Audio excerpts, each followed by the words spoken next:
যখন মানুষ কিছু ভাবে আর সেটা যখন সাথে সাথেই পূরণ হয়ে যায় তখন কেমন লাগে বলো তো। নমস্কার বন্ধুরা, কেমন আছো তোমরা সবাই? সকলে নিশ্চয়ই অনেক অনেক ভালো আছো। আর চলো তাহলে সবাই মিলে আজকের দিনটা একসাথে শুরু করি। আর তোমরা কিন্তু এই সারাটা দিন আমার পাশে অবশ্যই অবশ্যই থেকো। সকালে বাবা আর মার জন্যে এই চা করে দিলাম। আর তোমরা তো জানো যে আমি কিন্তু সকালবেলা চা খাই না, উষ্ণ জলে লেবু আর মধু দিয়ে সেই শরবতটা খাই। আর এদিকে মা আজকে সকাল সকাল রান্নাও চাপিয়ে দিয়েছে। আমি একটু আধটু মার সাথে শুধুমাত্র সাহায্য করে দিচ্ছিলাম। আর আজকে সকালবেলা থেকে একটু পড়াশোনা করছিলাম, তাই মর্নিং ওয়াকটা শুধুমাত্র করেছি, কিন্তু এক্সারসাইজ এখনও আমার করা হয়ে ওঠেনি। আর এদিকে দেখো বিছানাটাও কিন্তু গোছানো হয়নি। আর আমার ছোট বোনও ওর পরীক্ষা শেষ বলে এখন একটু বেলা অবধি ঘুমিয়ে থাকে। আর ব্ল্যাঙ্কেটটা কিছুতেই কিন্তু ছাড়তে চাইছিল না।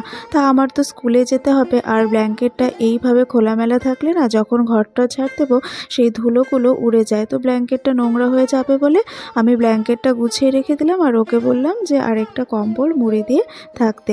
আর এই দেখো এখন বিছানাটাও কিন্তু আমার গোছগাছ করা হয়ে গেছে। বিছানাটা গুছিয়ে নিয়ে তারপর ভাবলাম যে হারমোনিয়ামটা পেতে রাখি, কারণ সময়ের কাজ তো সময়ের মধ্যেই করে ফেলতে হবে। তাই একটা পাশে বুনু শুয়ে আছে আর পাশে আমি হারমোনিয়ামটা এইভাবে খুলে রেখে দিলাম, যাতে ও যখন উঠবে হাত মুখ ধুয়ে কিছু খেয়েই গানের রেওয়াজটা করে নিতে পারে। আর তাই খাতাগুলোও বের করে রাখলাম। আর এখন আমি চলে এসেছি এক্সারসাইজ করতে। আর দেখো ফোনে এইভাবে কিন্তু আমি স্টপ ওয়াচটা অন করে সবসময় এক্সারসাইজ করি, না হলে আমি কতক্ষণ করছি এবং কোন ব্যায়ামটা কতক্ষণ করব তার কিন্তু কোনো আইডিয়া পাওয়া যায় না। আর এই দেখো তাই আমি কিন্তু এক্সারসাইজ এখন শুরু করে দিয়েছি। আর যত বেলাই হোক না কেন, যদি সকালের দিকে আমি নাও করতে পারি, তাও সারাদিনের মধ্যে একটা সময় করে আমি এক্সারসাইজটা করে নিই। কারণ এই একদিন বা দুদিন যদি এক্সারসাইজ করা কখনো না হয়, বা হয়তো মর্নিং ওয়াক করা হলো না, কোনোটা বাদ গেল, তখন আমার কেমন যেন মনে হয় যে শরীরটা কেমন ভারী ভারী লাগছে, কাজে সেই উদ্যমটা পাচ্ছি না। আসলে দেখবে মানুষ যেটা ভালোবাসে সেটা কিন্তু সে সময় না পেলেও এক সময় না এক সময় সেটা করেই থাকে। তাই এই এক্সারসাইজ করা বলো, স্কিপিং করা বলো, বা মর্নিং ওয়াক করা, এগুলো কিন্তু আমার নেশা হয়ে গেছে। যদি এগুলো না করি আমার কিন্তু কিচ্ছু ভালো লাগে না। যদি আমার হাজার রকমের কাজও থাকে, তাও আমি সময় করে এক ফাঁকে অল্প সময় পেলেও কিন্তু এক্সারসাইজ করে নিই। আর এখন দেখো ঘরবাড়ি পরিষ্কার করতে চলে এসেছি, তো ঝাড়টা তাড়াহুড়ো করে দিয়ে নিচ্ছি। আর আমার মাথায় এভাবে কেন গামছাটা বেঁধে রেখেছি বলো তো? আমি কিন্তু এখনও স্নান করিনি বা চুলও ভেজা নয়। আসলে যখন এই ঘরটা ঝাড়তি তখন প্রচুর না ধুলো ওড়ে। আর আমাদের বাড়িটা না একদম রাস্তার সামনে, তাই রাস্তা দিয়ে গাড়ি ঘোড়া গেলে প্রচুর ধুলো উড়ে তো ঘরবাড়িতে চলে আসে। তাই আমি যখন সেই ধুলোটা ঝাড়তে থাকি, তো আমার চুলেও সেটা আসে। আর ইদানিং চুল এত উঠছে, তাই আমি চুলটা এভাবেই কিন্তু সবসময় গামছা দিয়ে বা অন্য কোনো তোয়ালে দিয়ে বেঁধে তারপর ঘরবাড়ি পরিষ্কার করি। আর এদিকে এসে দেখলাম ছোট বোনও উঠে গেছে, তাই বালিশ আর কম্বলটা গুছিয়ে রেখে দিলাম। আর এখন তাড়াহুড়ো করে ঘরটা পরিষ্কার করে নিচ্ছি। আর আজকে ঘরটা ঝাড় দেওয়ার পরে মুছেছিলাম, কিন্তু সেটা আর ভিডিও করা হয়নি। আসলে এত তাড়াহুড়ো করে করি, তো তাই এক এক দিন এক এক রকমভাবে তোমাদের সাথে শেয়ার করি, তাতে তোমাদেরও দেখতে ভালো লাগে আর আমারও কিন্তু ভালো লাগে। আর এই দেখো স্নান টান করে এখন বসে গেছি পুজো দিতে। তো গোপালকে পুজো দিয়ে আর অন্যান্য সমস্ত ঠাকুরকে সেবা দিয়েই তাড়াহুড়ো করে বেরিয়ে গেলাম বাস ধরতে। তো রাস্তায় চলে এসেছি, তো বাসে উঠে এখন কিন্তু আমি স্কুলেও পৌঁছে গেছি। আর এখন তো ফাইনাল পরীক্ষা শেষ হয়ে গেছে, তাই বাচ্চারা কিন্তু সেরকম স্কুলে আসছে না। তাই এখন চাপটাও কম, বাচ্চাদেরও তো পড়াশোনা নেই। আর আমাদের যেটুকু খাতা দেখা ছিল বা পোর্টালে নাম্বার তোলা, তো সেটুকু মোটামুটি কাজ হয়ে গেছে। তো এখন কাজের চাপটা কিন্তু হালকা রয়েছে। তো বাচ্চারা দেখবে একদম স্কুলে না আসলে ভালো লাগে না, আমার তো একদমই সময় কাটতে চায় না। তাই আমি বাচ্চাদের বলেছি স্কুলে আসতে, ওই আমি গান নাচ আবৃত্তি এগুলোই শেখাই। আর আমার এই স্টুডেন্টটা, ও হচ্ছে হচ্ছে এখন হাই স্কুলে চলে গেছে। তো মাঝে সাঝে আসে আমার সাথে দেখা করতে। তো আজকে হঠাৎ করে এসে বায়না ধরেছে যে ওর হাতে নাকি মেহেন্দি পরিয়ে দিতে হবে। তো কী আর করবো, তা অনেক করে বললাম যে দেখো আমি এসব পারি না। আর যখন আমার বোনের বিয়ে হয়েছিল তো তখনও কিন্তু আমি আমার বোনকে মেহেন্দি পরিয়ে দিইনি। মোট কথা আমি কোনোদিন মেহেন্দি নিচে পরিও নি আর কাউকে আমি পরিয়েও দিইনি। তো আমার ওই ছাত্রীর বায়না যে ওকে পরিয়ে দিতেই হবে, মানে ওদের কাছে ম্যাম মানে সব কিছু পারে। আমি যতই বলছি না কেন যে আমি পারি না, এটা আমি কোনোদিনও পড়াইনি, তো কিছুতেই সেটা বিশ্বাস করতে নারাজ। তো জোর করেই আমাকে পড়িয়ে দিতে হলো ওকে, মানে ও আমাকে জোর করলো তাই আমি ওকে পড়িয়ে দিলাম। এবার দেখো এই জিনিসটা কিন্তু সবাই সব রকমভাবে নাও নিতে পারে যে ম্যাডাম স্কুলে গিয়ে ছাত্রীর হাতে মেহেন্দি পরিয়ে দিচ্ছে না, ব্যাপারটা দেখো একদমই সেরকম না।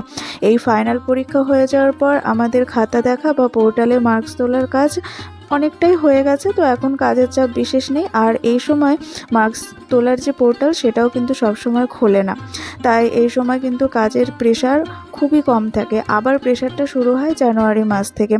তো এই সময় ওই স্টুডেন্টরা, ওদেরও পরীক্ষা শেষ হয়ে গেছে, তো ওরা আমার সাথে দেখা করতে আসে আর ওরা ভালোবেসে আমার কাছে এইটুকু বায়না করেছে। তো আমিও দেখলাম যে আমার হাতে যেহেতু সময় আছে, বসেই তো আছি, তো করে দিই। আর ওরা আমাকে নিজের দিদির মতো ভালোবাসে আর আমিও কিন্তু আমার ছাত্রছাত্রীদের নিজের ভাই বোনদের মতোই ভালোবাসি, খুবই ভালোবাসি। ওদেরকে যেমন আমি শাসন করি তেমন ভালোবাসি। আর এখন দেখো বাড়ি এসে খেতে বসে পড়েছি। আর আজকেও কিন্তু আমি টক দই দিয়ে ভাত খাবো।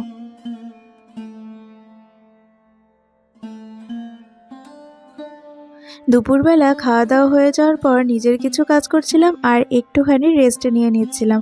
তারপর দেখো এখন আমি সন্ধ্যা দিতে চলে এসেছি। আর আজকে একটু আগে এসেছি সন্ধ্যা দিতে, কারণ আমি আর মা দুজনে মিলে একটু বাজারে বেরোবো। কেন বলো তো?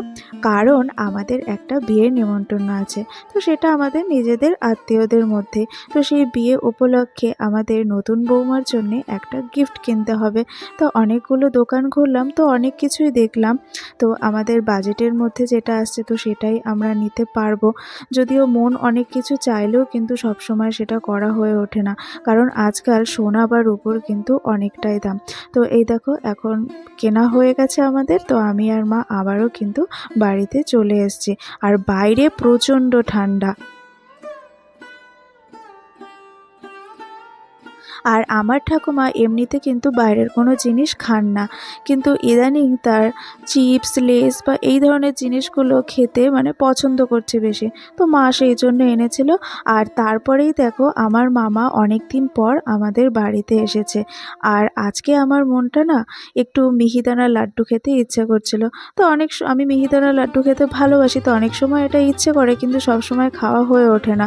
তো বাবা যখন বাজারে বেরিয়েছে তখন আমি বাবাকে বলেছিলাম একটু এনো। আমি আর মাও বাজারে গিয়েছিলাম কিন্তু তখন আমার সেটা খেয়াল ছিল না।